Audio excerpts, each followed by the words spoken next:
welcome to Fantastic Fest, Fangoria reporting live-ish from Fantastic Fest today. We are here, live-ish.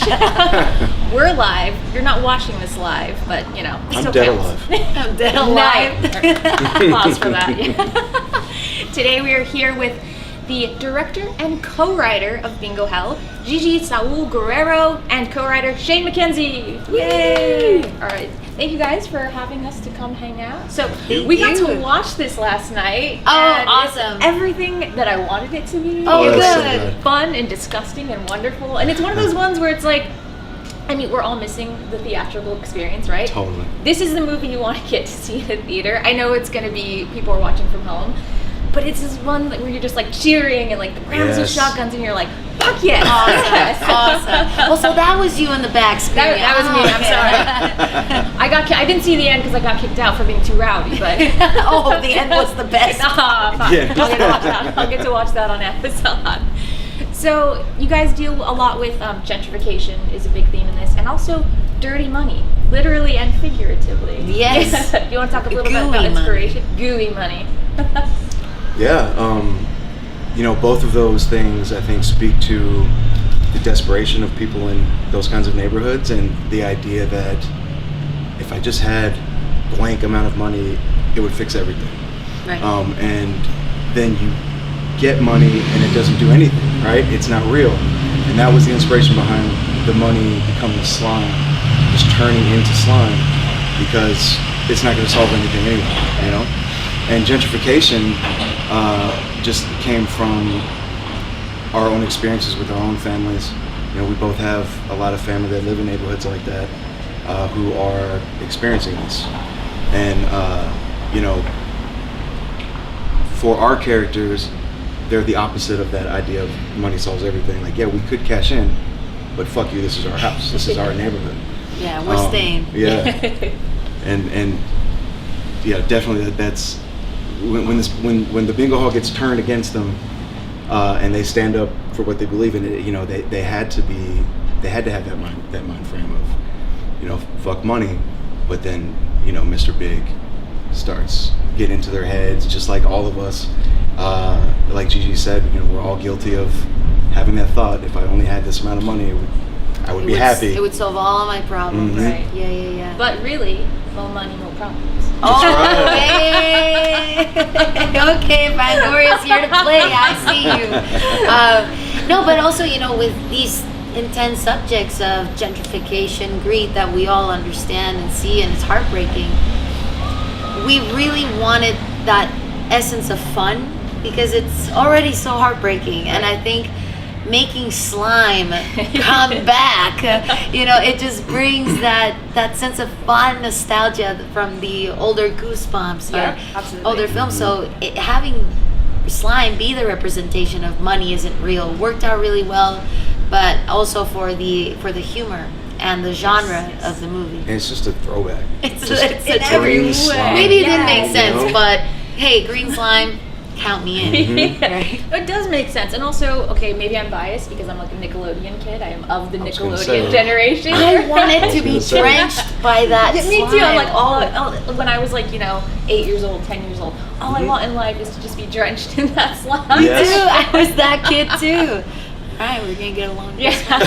So this was you like manifesting that. You're like, fuck it, I'm gonna make my own slime, and now the money is the slime, and you're bringing it back. Oh yeah, that all that crew did not like me by the end of that shoot because I was like, more slime, more money, more slime. That's gonna be the new song. So you mentioned you guys had like a variety of slimes to choose from, right? You got to play with these? Okay. I didn't know about this. Oh, really? I didn't have that story. No. She's like, I'm keeping it to myself. I'm going back to my hotel room. Yeah. I made a mess of that slime in that hotel room. I feel awful for whoever had to clean the room the next day because I just had that slime all over the counters because I was testing the slime. I had to figure out which one we were gonna use, but that was a blast. That was probably one of my more favorite days for the pre-production. I'm jealous of that, but also I wish that we had footage of like whoever walked into that room after you checked out, no. and like what the thoughts going through their head were like. And what happened here? it's during COVID. Oh no! And there's just Oh, they probably thought green that was. mucus everywhere. They definitely thought that Burn it down. was Burn it down. Put a Yeah. hazmat suit on. This room is closed forever and ever. I did not think of that. Oh no! They're out of business now. Quarantine Good free job, Gigi. in a hotel room. Yeah. If you Google a hotel and they're like, no, biohazard. Yeah. It's gonna be like our version of like Chernobyl. or Exactly. something. I know, yeah. It's like years later you can go and like visit. That's fucked. All right, but you know, legendary also. So that's Yes. cool. There you go. Okay, I'm curious. So the cast was so phenomenal. Oh, so what was the thank you. casting like? We pretty much got who we wanted, huh? Like, Dude, yeah, it's crazy. you know Richard what? Brake. Richard Brake. Jesus Christ. God. Like, as we were working on this story and we were writing the story, you know, Shane and I from the very beginning were like, there's just nobody else but Adriana to be the lead and the queen of this film. Little did we know that she'd say yes without reading the script. Without reading the script. Yeah. So what happened was I wrote her a letter. Shane calls it a love letter, which very much it was. She kissed it. Oh, I love that. I love that. So I wrote her a beautiful letter just telling her, you know, like, eres la mejor, you know, like telling her things. And she'd never received a letter like that before. And so she wanted to meet me. We had a quick Zoom and she said, yeah, I'll do your film. I want to do this. I said, but do you want to read the script? Nah, just call the manager. I'll tell him right now. And I was like, okay, everyone sign the paperwork before she says no. Like, everyone just go.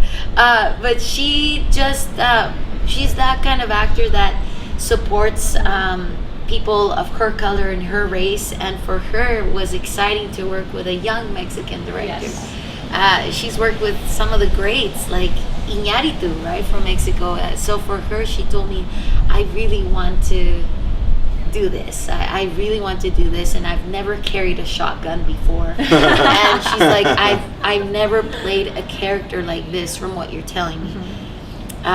She had a blast, and I think she rocked it. Richard Brake, everyone in this movie was awesome. They We just got killed it. everybody Everybody we was wanted. bringing it, and it was just Everybody. fun, like fun, badass, amazing, scary. Richard Brake, and then that smile, and you're like, it can't grow anymore, and then it does, and you're like, what is happening?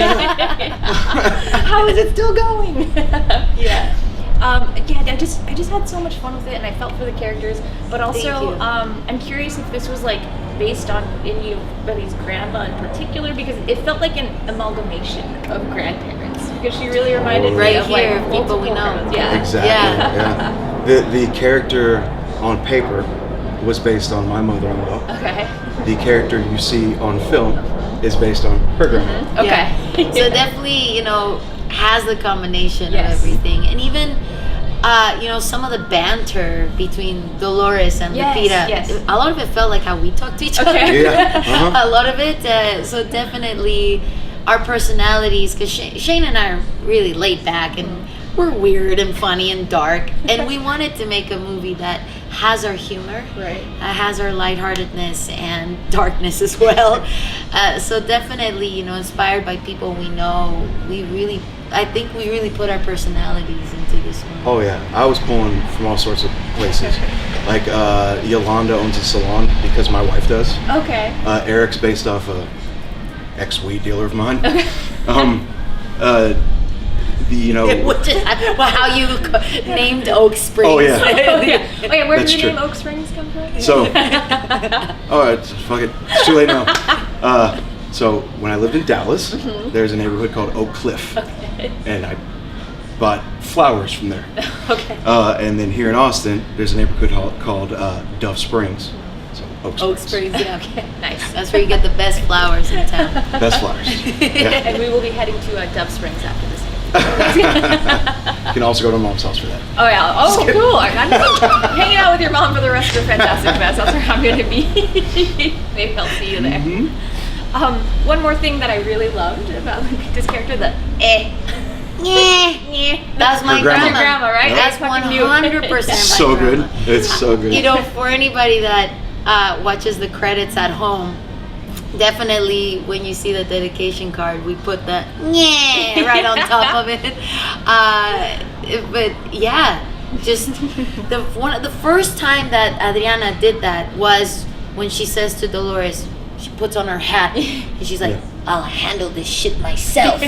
She grabs the door, and I could see in the actor, she thought about it, turned around, and did that, and all of us on set just cracked up because what? Where did that sound come from?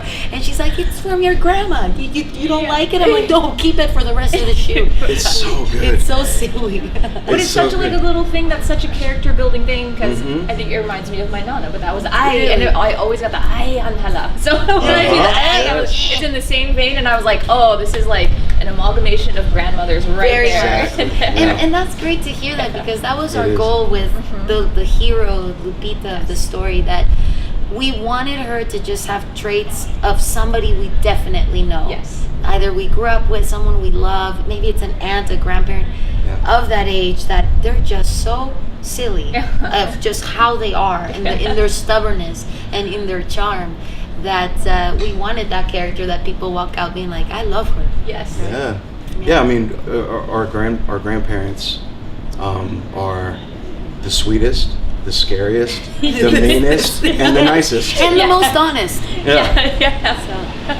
I love that so much, and it definitely it's scary, but yes, also right. I feel but that definitely comes across on the screen, and it's just very real. That's and so I was great. like, I love her so much. I feel like she's my grandma. So That's awesome. achieved. That's awesome. So We wanted the grandma of all horror fans to be there.